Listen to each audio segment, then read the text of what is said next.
Ladies and gentlemen, get ready for Low Country Lunatics with your host, Chef Giuseppe from Abastioli and author of From Bars to Jars.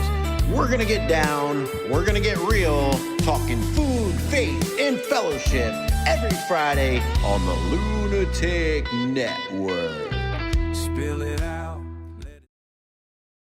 Low Country Lunatics, we are here. I am your host, Chef Giuseppe. This has just been a profound morning for me. Just got done with my devotions, my meditation. I'm getting in the zone. And we have another special episode. We have very special guests on the show. We've been very blessed, and I'm just so grateful. These people that I bring on here are movers and shakers. They're pillars in the community. They're doing positive stuff. They project this light, and they're an inspiration to me. I watch them, and then I throw out my line and bring them in because I find them valuable to be on the show for our listeners, and that's the feedback that I'm getting. So, and today we have Jessica Rueger. She's an author. She's a coach. She's involved in all kinds of stuff. Just such a positive energy, and I just want to thank you so much again for being on this show. So, let's get into it. We've been talking about your entrepreneurial journey. You have a lot of experience in a lot of different areas, and just take us back. Like, where did this entrepreneurial spirit come from? Where did it start? Well, originally I started out as a babysitter, and I would go to this woman's house and spend the night and get her kids ready for bed while she did the night nurse shift and get them up and ready for school and take them to school.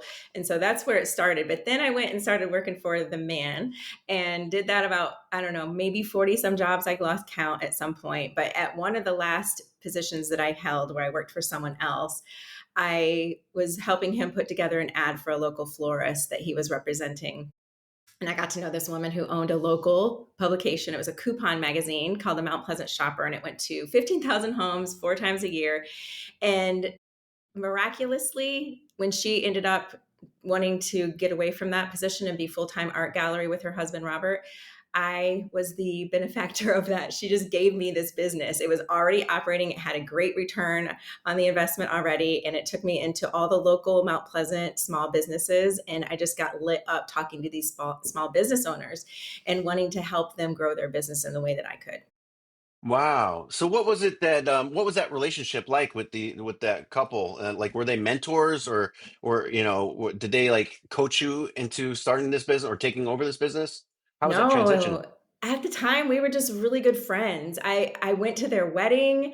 I was there when they opened their first gallery on 80 on Queen on let's see, I guess it was East Bay Street because now they're at 2 Queen Street. So it's Robert Lang Studios. Okay. And we just had a lot of things in common. And she was a very enthusiastic, encouraging, I mean, definitely like a mentor, but definitely just close friends and hung out and did a lot of things together. Did you ever like have dreams or aspirations to own your own business someday? Absolutely. I had no idea what it would be like, but when it happened, it all was very organic. It was like one thing leads to another thing, and then all of a sudden I found myself doing that. And then eventually I found myself wanting to be a coach when I started receiving coaching and was able to experience firsthand the transformation that can happen rather quickly and the mindset that can shift into opening up a whole new world that's been here all the time. I just wasn't like in the frequency of it. Hmm. And so then I knew I wanted to be a coach. And I remember deciding that and not having any idea how it would happen or having all that imposter syndrome. And then one day I got approached by a woman when I was working at another job as a retail person in a downtown store. And she asked me if I'd be her coach. And it all started there in Wow. 2008. That was my first Wow. professional gig as a coach. And what kind of business was she trying to get into? Well, she's a photographer. She was a fashion photographer, and so I was seeing her work, in the neighborhood and the community, and I was like so impressed with her work. And so when she asked me to coach her, I was like, wow. And then now she's a coach as well. She started her coaching business on my birthday. I can't remember how many years ago, but I think it's been at least 8 years, maybe a decade since she started coaching in addition to photography. Wow. So what the impression that I get is like, you you have a lot of faith and you kind of just roll with things. Like you say yes to things and just figure it out as you go. So, before this, the magazine and all that, was that when you went to Germany? Because there was Oh, something in your story. yeah. Tell me about that. What happened there? Okay, I think I was a junior in high school, and this group of 20 German students came to our school for an exchange program.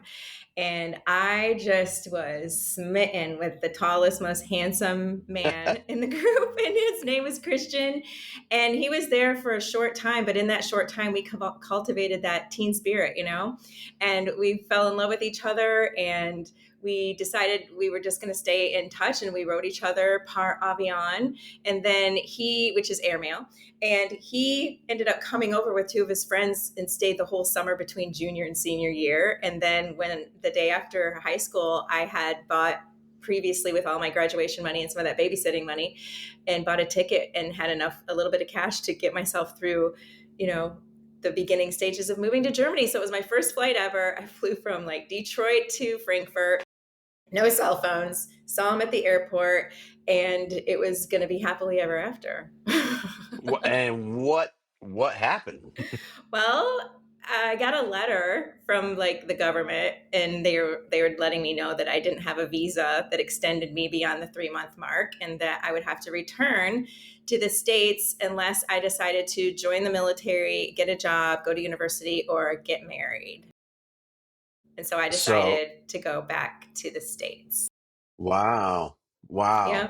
wow! What an impressionable time, and that's some tough decisions at a young age. Yeah, I was just so thrilled to go. I'd always wanted to go to Europe, and it was an incredible time. We got to tour all the beautiful countries surrounding Germany, and got to go to Paris and see the Eiffel Tower, and things that I never dreamed I'd ever see, all coming true.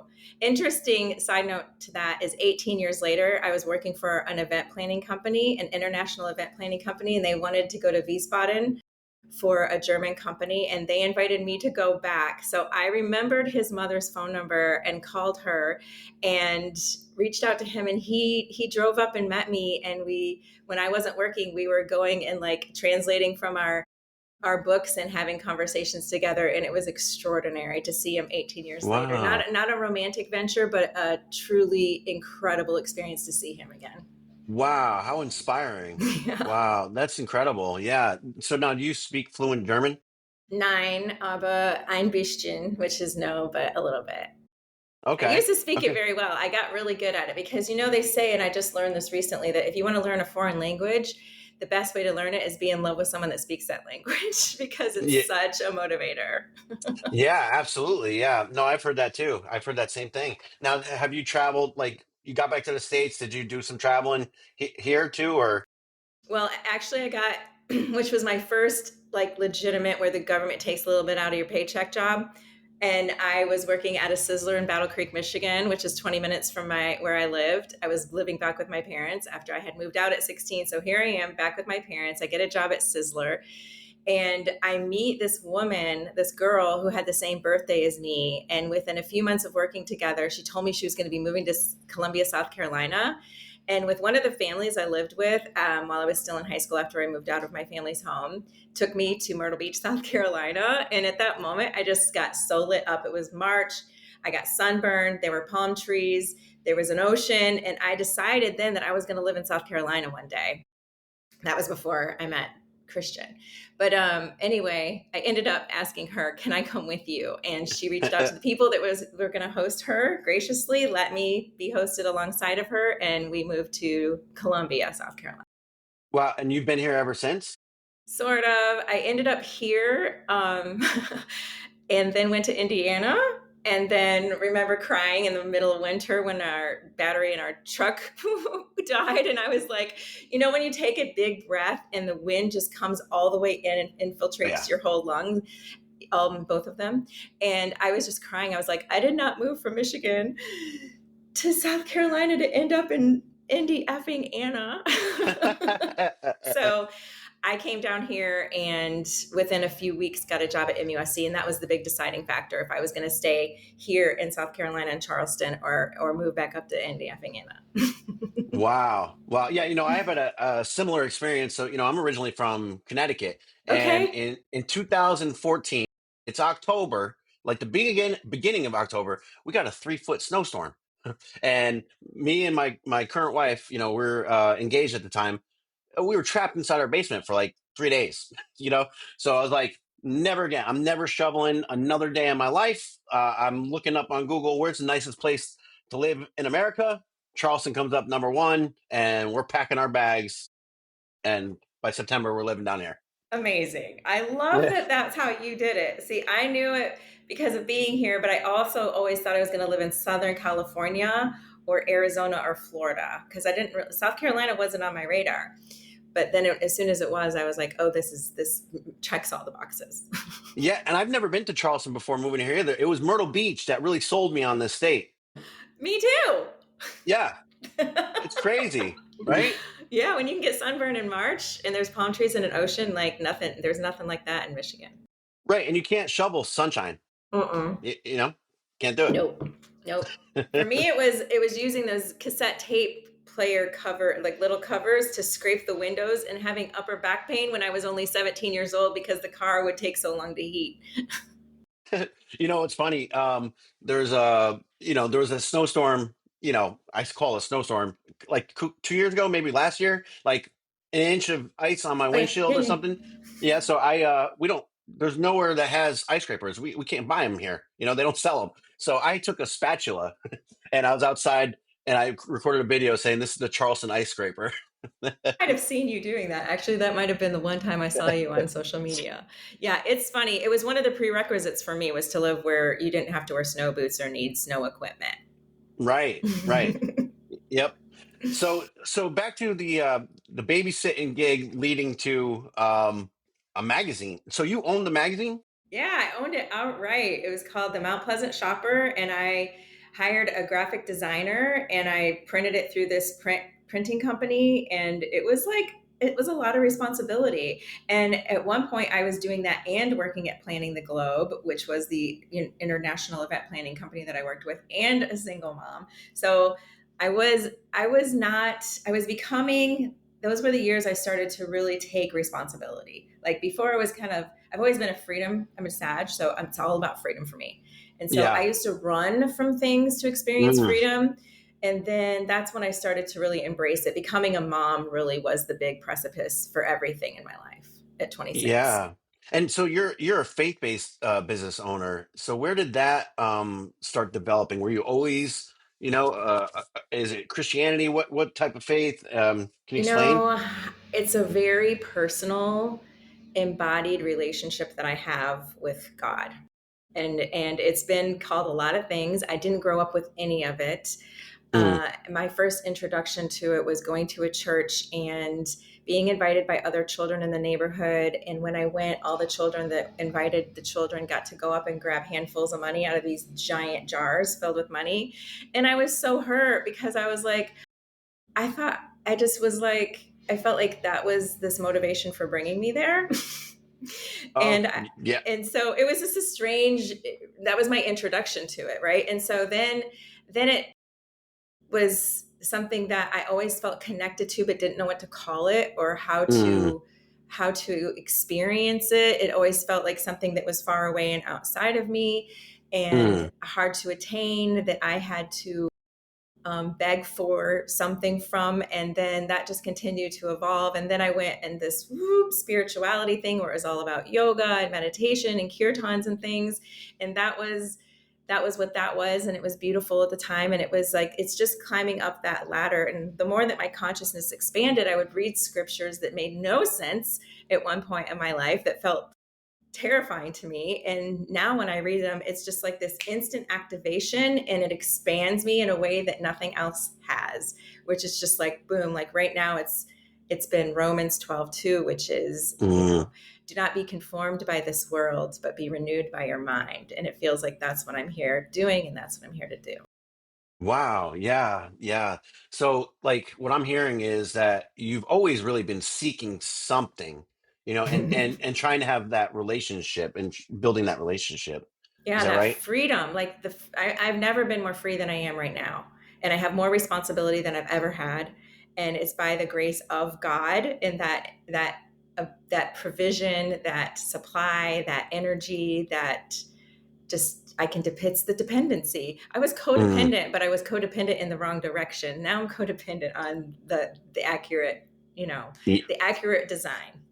Yes, yes. I love that. I love that. Same, same. Yeah. Do you do like any kind of daily ritual, devotional, anything like that? Like how I do you start your do. morning? I do. It's great because I was just writing to God. So I've been doing like morning pages for a long time. I like to journal, and I know that there's a special connection we experience when we're actually writing.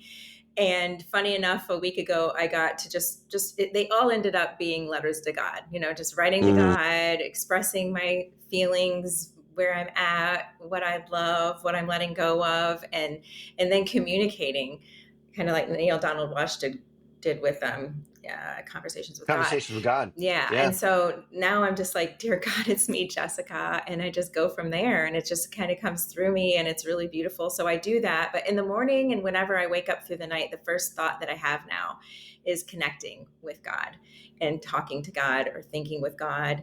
And then I have been doing, for the third time, Course in Miracles. It's the Foundation for Inner Peace, and it's really a personalized relationship with that consciousness. And it was, you can, if you're interested in it, you guys can look it up. But yeah, that's been a daily devotion as well, which I can listen to it and I can read it, and it's just like, I'll tell you what today's was. How about that? Yeah, let's do Today's it. is 2:30. Now I will seek and find the peace of God. And Wow, yesterday's short and was, sweet. yep, love which created me is what I am. And there's short little chapter, like there's a little paragraph that follows Okay. that. I But it's love like, that.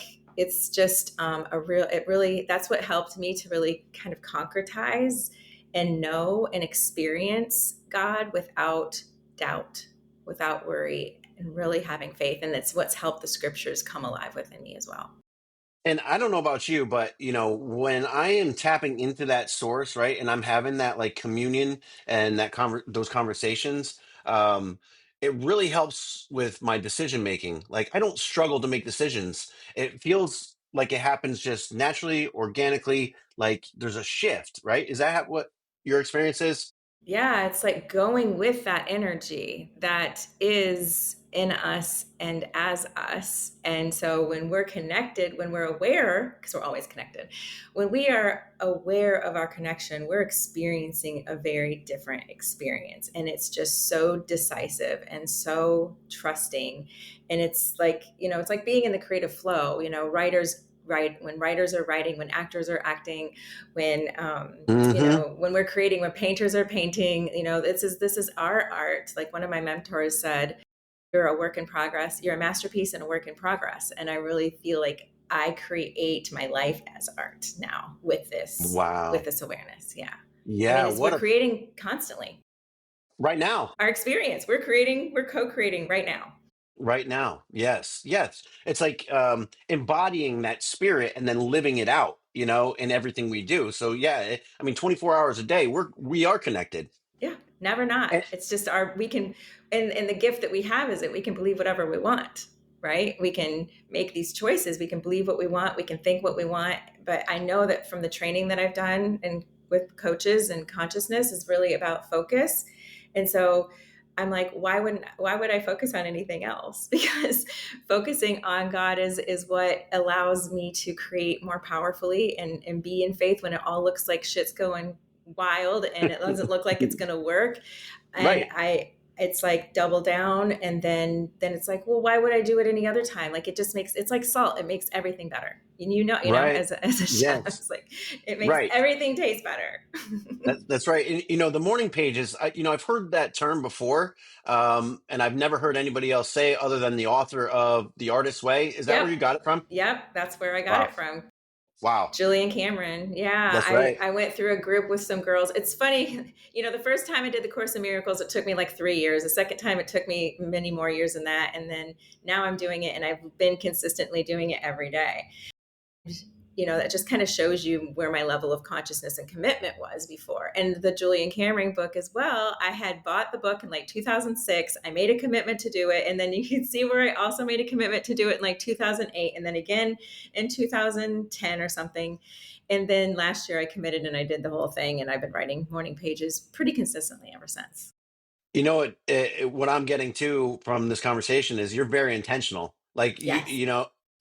yeah. So I mean, is was that developed early on, or as a result of some of the coaching and mentorship that you've been involved with? I'd say I've always been intentional. I didn't really appreciate it and honor it in the way that I do now. And I'm a lot Mm, more responsible with it and what I'm intending.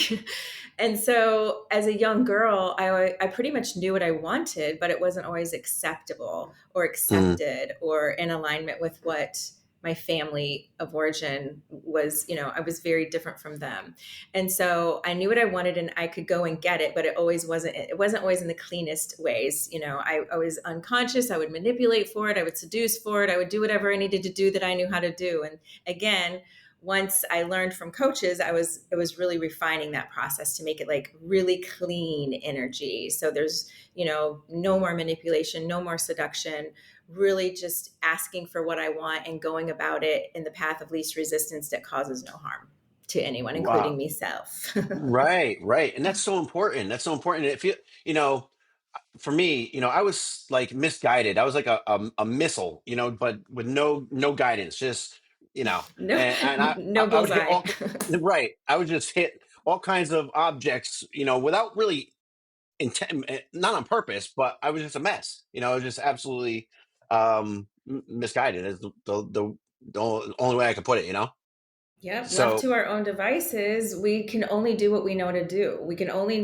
do what we've been taught to do, what we've been shown to do, whether that was direct teaching or passive teaching through other people demonstrating to us. And then we just open up to this whole new reality when it becomes a yeah. knowing where you don't need anything outside of you because it's all just being activated within your own beingness.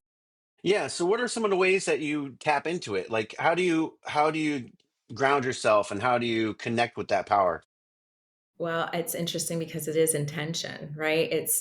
It started. I was teaching a course 2 years ago, in conjunction with my book that was coming out as a self love challenge, and so I really got into the energy of self love. And then what I realized is that when I was intending to love myself, there was something more expansive that I was accessing, and I could Mm, literally feel it in my chest. This lightness and this vibrational energy that just felt like nothing I'd ever experienced. And I think a lot of people are trying to access it through plant medicines or whatever, and no judgment, but it's like, oh my gosh.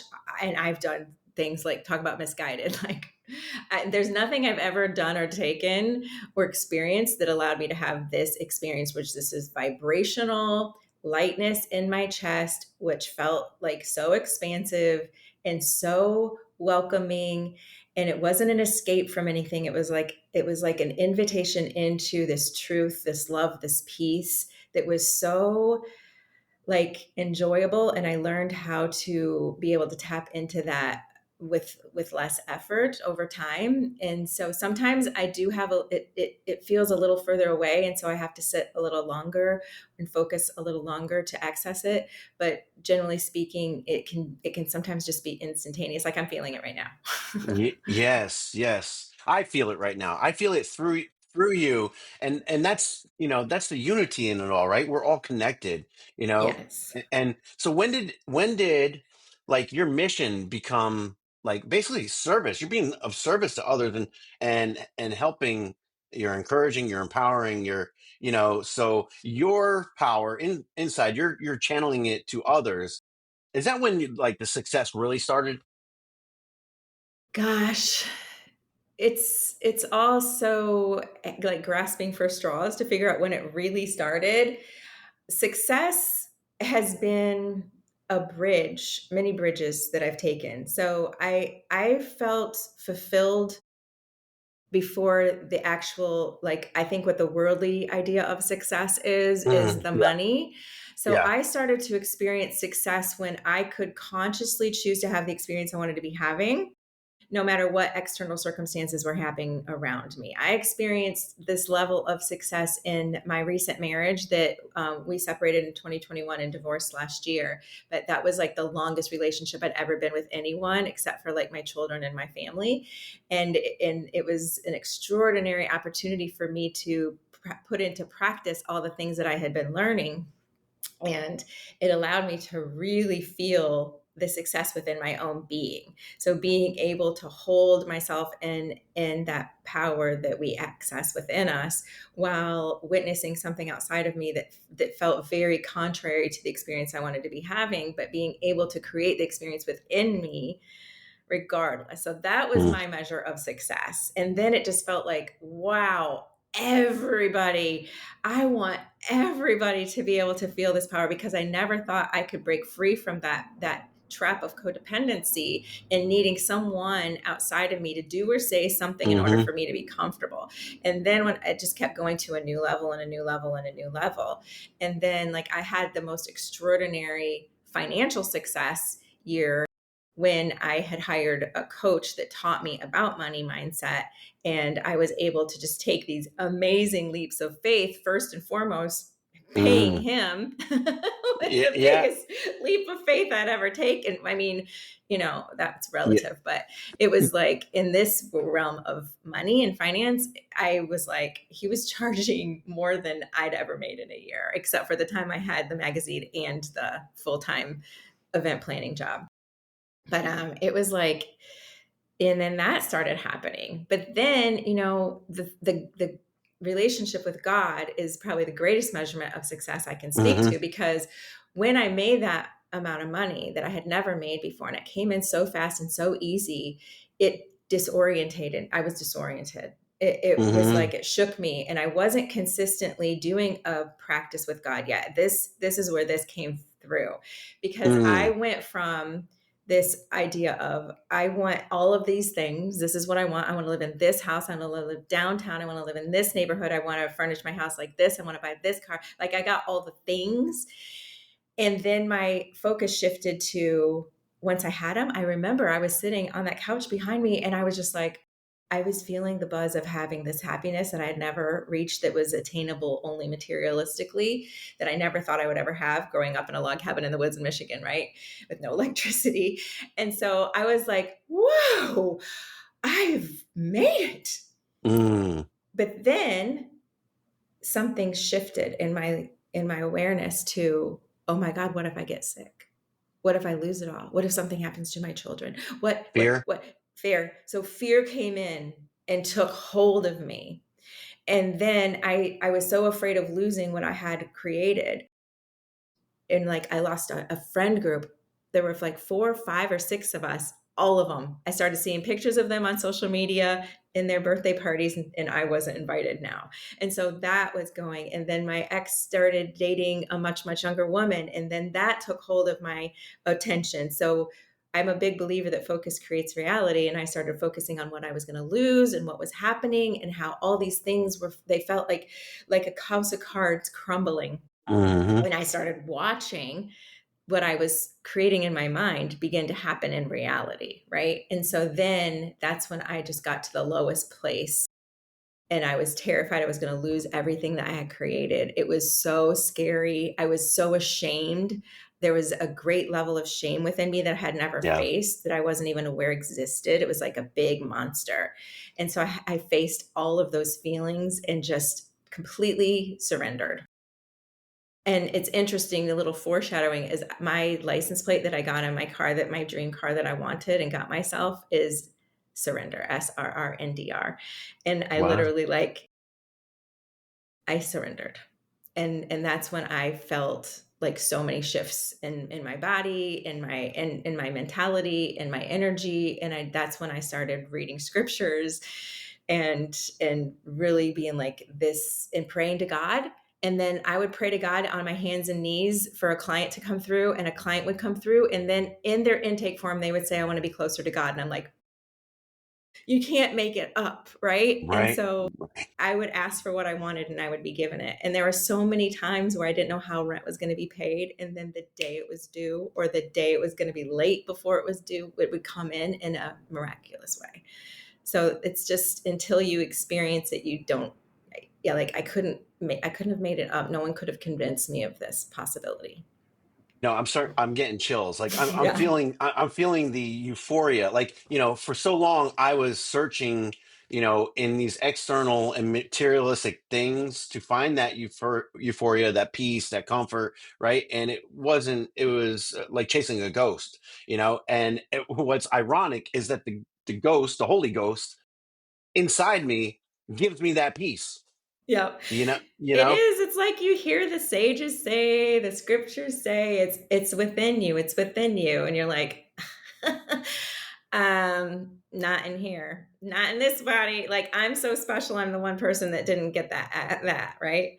But yeah, you're absolutely. It's just once it's a level of consciousness. So we bring unconsciousness to the consciousness. And once you see it, you can't unsee it. And then you're responsible for what you see. You're responsible for what you know, because this level of living in this way is the hugest responsibility. Like I truly believe that I'm doing the work I came here to do, and it's holy in the sense of that I'm responsible for the way I show up in my life, no matter where I am, what I'm doing, who's in front of me.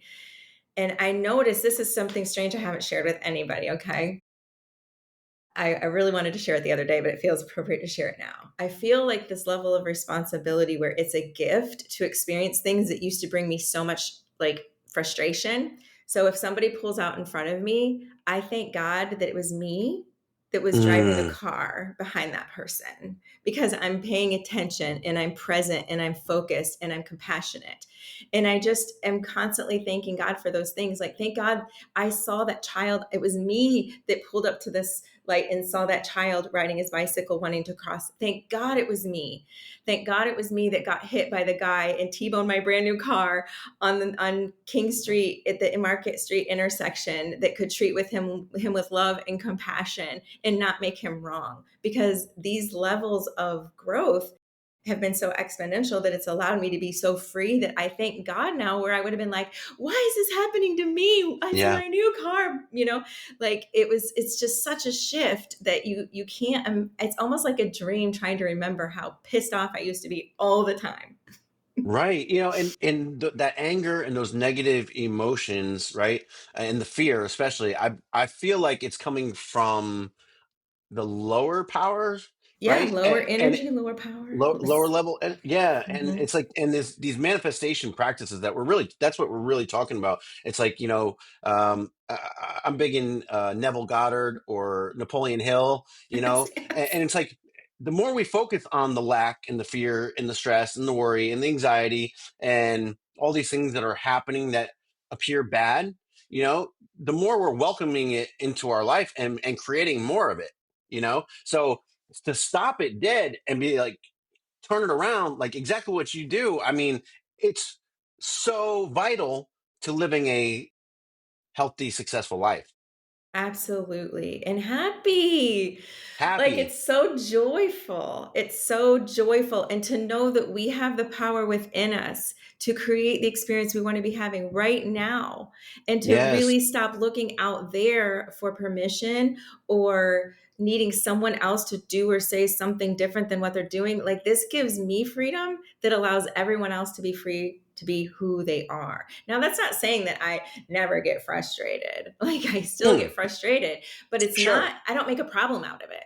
I recognize the frustration and then I do what becomes obvious to do in the moment to come back to freedom and to free Yeah. myself of the frustration. Find gratitude and acceptance quick. The Yep. quicker we could. As quick as you possibly can and effortlessly. Like it can be instantaneous. If we're not resisting it, it can be instantaneous. And it's just like, and What a relief, right? it's a relief. It's a relief. It's access to where relief exists.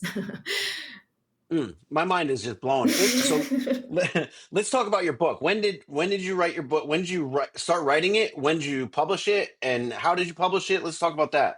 Okay, so like all things, I do things in a very non-traditional, unconventional way. I love it. I found love when I had my daughter. So that was before the book was ever even a thought, but that was the first thing of like, I want to love myself the way that I'm experiencing love coming through me for this child in this bassinet. Mm, Like I saw her and I felt a love I'd never felt. I felt a love that never existed in my that I was chasing my whole life. And it just opened I accessed something I couldn't quite understand. But that was when I was like, oh, I want to love myself like this. And so it became about self-love. And I remember like hearing quotes like Socrates, like, know thyself, or to thine own self be true, and the capital S self this way, hmm. right? And so I hosted a workshop that was the most well attended workshop in my home on Johns Island, where I lived for 10 years, which was the longest place I'd ever lived in my whole life, by the way. And it's where I had my son in 2012. And it was so well attended. It was called How to Really Love Yourself. And then I worked with someone who helped me shape it into a course. And then it was The Art and Language of Love, subtext, How to Really Love Yourself. And that flopped. I had like two people buy it. But it was a great experience to learn how to put an online course together. And I might come back to that again someday. And then I had this online course and it was like doing really nothing. And then I got the idea to put it into a manuscript. So I fleshed it out and I had a lot of people putting their hands on it and trying and helping me edit it. And then I hired a professional editor and then I published it in 2024. Wow. Did you self-publish? I did, through Amazon. Okay. I did. And what kind of life has this book taken on now? Like, what is um where has this taken you? Where is this journey leading? For me, it was more of a personal following all the way through, because I never thought I had the capacity to write a book or finish a book or publish a book or talk about the book I wrote. And so I have this, oh, I don't know where I it see is. it. I see it over there, Oh right? yeah, there's the book. But I had this like piece of plywood that before the book was ever written, I wrote a triangle, and I wrote author in the middle of it, and then I wrote like highly respected, best-selling, successful around it. And then I found it after I'd moved and the book was already published. I was like moving boxes and I was like, oh my gosh, I wrote this out. That was a manifestation. So for me, it was really a sense of accomplishment to finish it. Yes, I want it to be successful. It's not making a lot of money yet, but I know that it will, because I'm kind of an invisible person. Like I know that there's some local visibility, but not everybody knows me. I don't have a huge following on platforms. And so right now it's just like this, it's in like this baby phase where I'm like, what is it going to take for it to really reach a wider audience? Because I really want people to benefit from the lessons in there and what it can teach you to sit with yourself every day and get more inner explorative and learn these teachings that are what really helped me to learn to love myself and break free from codependency and to get to know who I really am, not the identity that was ascribed to me, but the true identity Mm. that is our birthright, that we are all made and designed to contribute to the world in some way to help people wake up to the truth of who and what they are. So Yeah. my biggest accomplishment so far is I actually have a friend of mine who I've been coaching pro bono for 2 years now, who's been serving time in prison in Colombia. And I met her in the sixth grade. We both moved from different schools. She moved from Detroit. I moved from like Nashville, Michigan. And we were both new as sixth graders. And we just became great friends. And we've been friends ever since. We took different paths. And I fortunately took the path that led me to here, and she took a path that led her to there. And I'm so grateful because now I can serve her, and we get on the phone every week. We meet on video now just to chat and catch up. But I was able to send 25 books to the prison, and she's been sharing Um, feedback from me from women who are reading it there. And so I know it's making an impact there. And then the few buyers that buy it every month on Amazon. wow. Are you doing any Well, two things. Are you doing any book signings or any other types of marketing? Because what's interesting about being an author, right? It's not only do you have the book as a product, right? But you, as an author, are the product as well. So Yeah, I'm the brand, I'm the product. This is like Margaret Steely made the cover for me, which I'm just like, oh my God, like that cover is so great. But yeah, I've done a couple book signings. I did a book fair. I I'm really like waiting for the guidance. It's like I just know that it's inevitable. It's a matter of time, and I know that this book is going to eventually become a success. And with today's technology, it can be published in so many different languages. yeah, And German will probably be the first one I go to, but it's just like so. I'm curious and I'm excited and I'm open and available for when it comes in. Like I just know it's inevitable. Like that's the energy that I choose to be in more than anything. Like it's inevitable. It's inevitable. It's inevitable. I don't know when it's going to happen, and I don't have to wait for it to happen. Like Neville Goddard, the power of assumption yeah, and the power of awareness. It's just like I know it's happening, and I don't have to wait for it to happen to be grateful for it. I don't have to wait for it to be happen to enjoy the experience of it being done. So I'm not waiting for something as much as I'm more like paying attention, and I know that I'll show up and do whatever it takes the moment the opportunity strikes. right, right. You're available for these blessings, opportunities, miracles, call them what you will, but Yeah. signs, Yep, absolutely. And they say, and this is, I'm witnessing this in so many of my clients right now, is like signs follow, they don't proceed.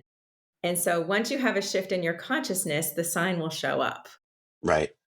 And when we're You know, looking for signs, we're not opening our consciousness. So we're not, when we don't, we see it when we see it. And and that's you like know, the and you beauty of know, it. Yeah, yeah, that's the beauty of it. It's like if we're looking for it, like anything else, if we're looking for something outside of us, we're chasing it, we're hunting yeah. it down. We think that we have to have it in order to be what we think we need to have for in order for us to be that feeling, that experience. So yeah, I love that. Signs follow, they don't proceed. Yes, that is beautiful. And I'm going to share something with you and my listeners because I don't think many people really know this, but so my the prototype for my spaghetti sauce, right? Before it got into all these grocery stores, I had been listening to Goddard for about 2 months prior, right? And so what I did, once I had that jar in my hand, I had this physical product. It was ready to go. Had all the FDA. I followed all the guidelines, did all the research. But I went to the Piggly Wiggly and snuck it into the store, put it up on the shelf, took pictures, right? Like it's there. Like now I'm visually feeling and seeing the it on the shelf before it was legally on the shelf. I took it outside. There was a lady digging through the trash as I'm walking out. She's a homeless lady. So I gave her $10 to hold the jar up in front of like it looked like it just she just bought it in the store. And then the next day I approached the manager, asked him if he'd like to carry it, and they said yes. Wow, that was very quick and Yeah, very, very astute of you to go and not only visualize it in your mind, but actually go and create a visual do it. for you to see in the three-dimensional. Yeah, that's Yes. really cool. What a great story.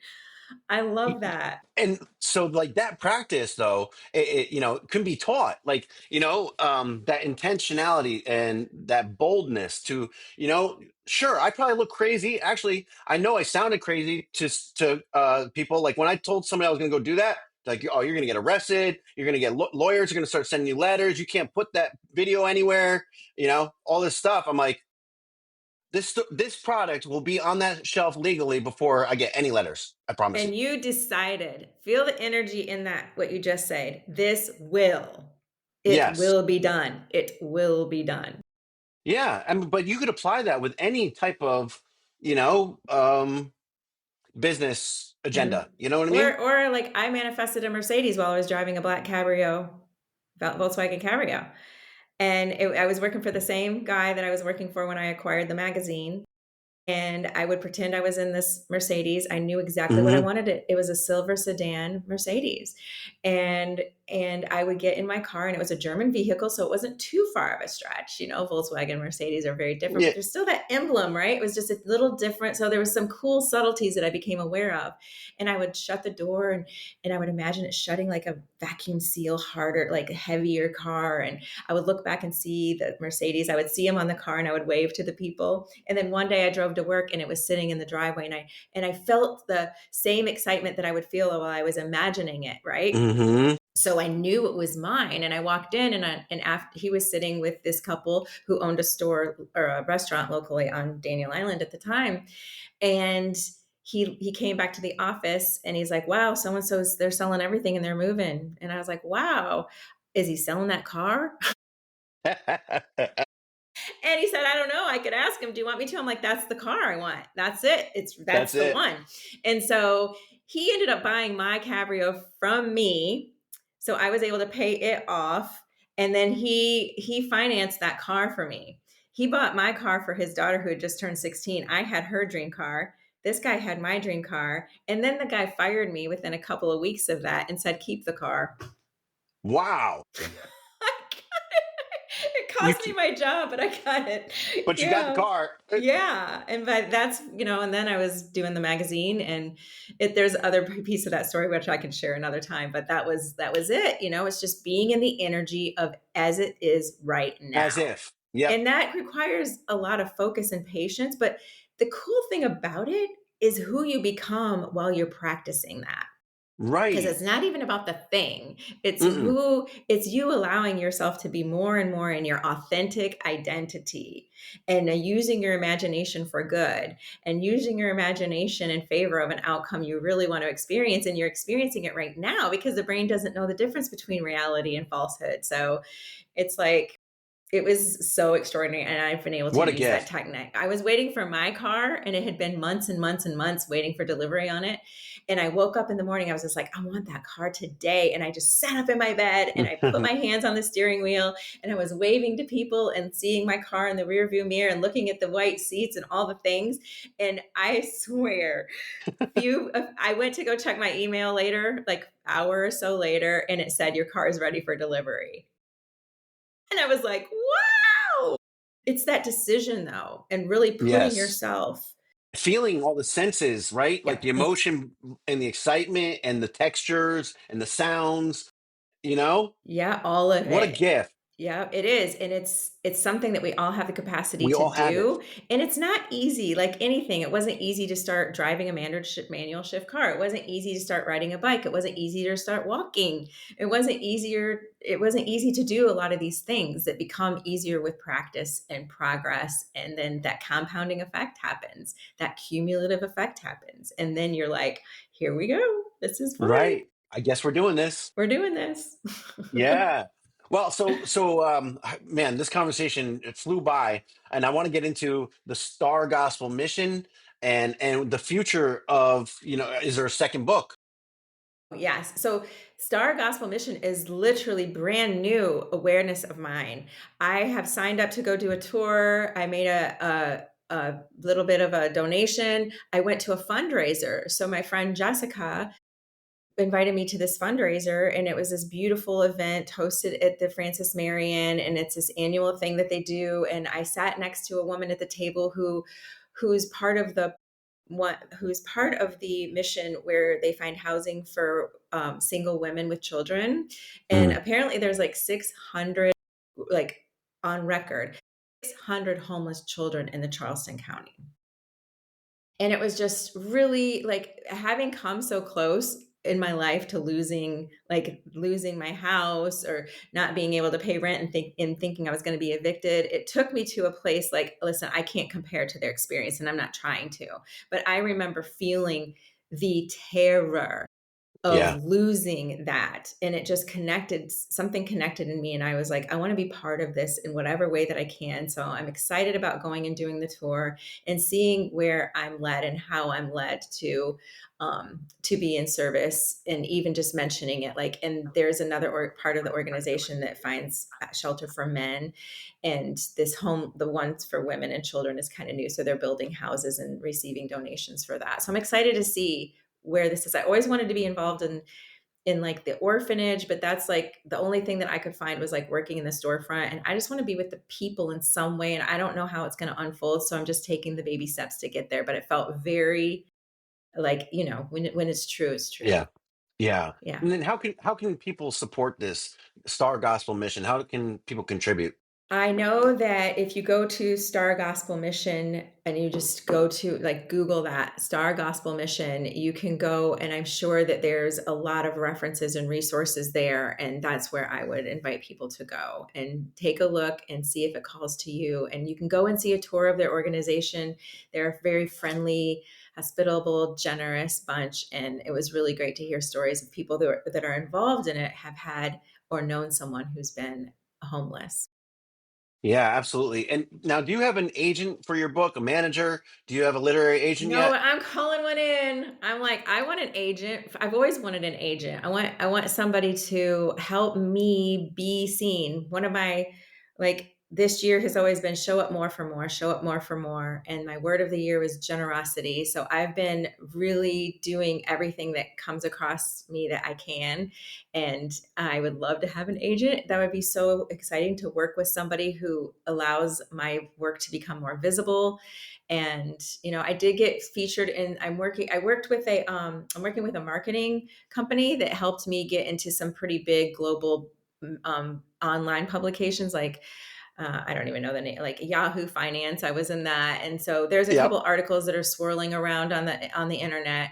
And but to have somebody to work in close proximity with that really believes in my mission and wants Yeah. to get me more visibility so more people can benefit from the work that I'm doing and sharing with the world. Well, I'm going to tell you what I'm going to do. I'm going to hook you up with my agent, Tyler Bertola from ERA Entertainment. I'm going to send her this episode. I think she's going to Awesome. absolutely love you. And she has an agency out in Texas. Um, That's there's a lot. fantastic. Thank you so much. I'm so grateful. I mean, what an unexpected gift. Manifestation. That's it. That's it. It's happening. It's happening right now. That's what we're saying. This That's episode, we knew extraordinary. something was going to happen. Yeah. And but yeah, and I would go down to the College of Charleston too, talk to Levin and talk to Meredith English, the head of marketing at College of Charleston, because my book's about to be on the shelf there. My perfumes, my sauce is going to be in that bookstore, which is Barnes and Noble, and then Okay. Ingram Spark, as opposed Yes. to I have okay, somebody looking into that for me. Yeah. Ingram it, Spark. it's still self-publishing, but now the bookstores can order in bulk. Mm-hmm. Mm-hmm. Also, Jay McLaughlin on Kiowa. You got to go talk to Sarah down there.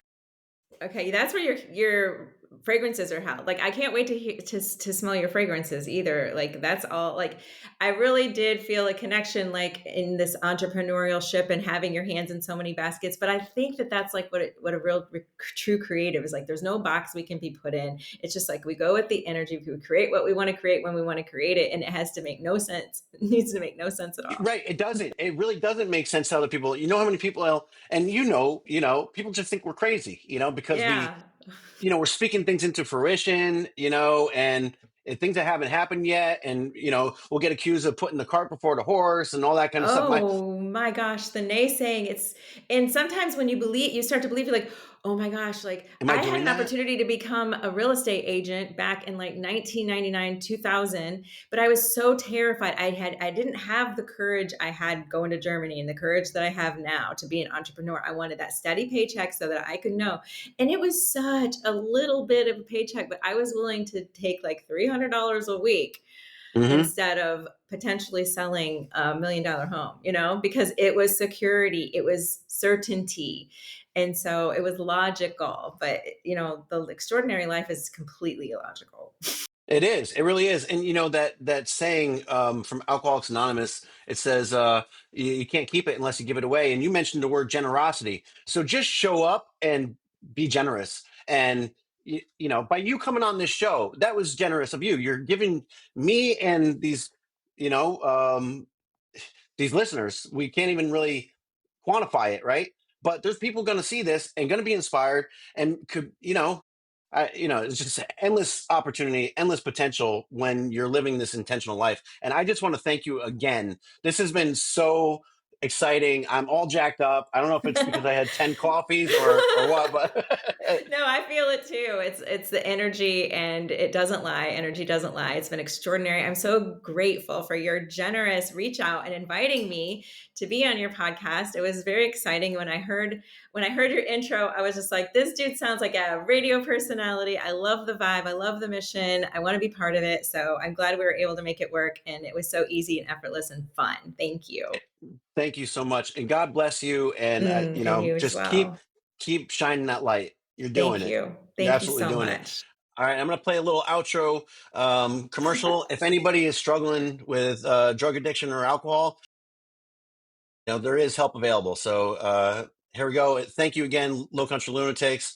I'm Chef Giuseppe, and this is Jessica Rueger. Go check her out. Go get that book, The Art and Love Language. Say it again. Art and language of love. Love. The How art to and really language love of love. yourself. Love yourself, people. Love yourself. All right. God bless. Bye. God bless. Ciao.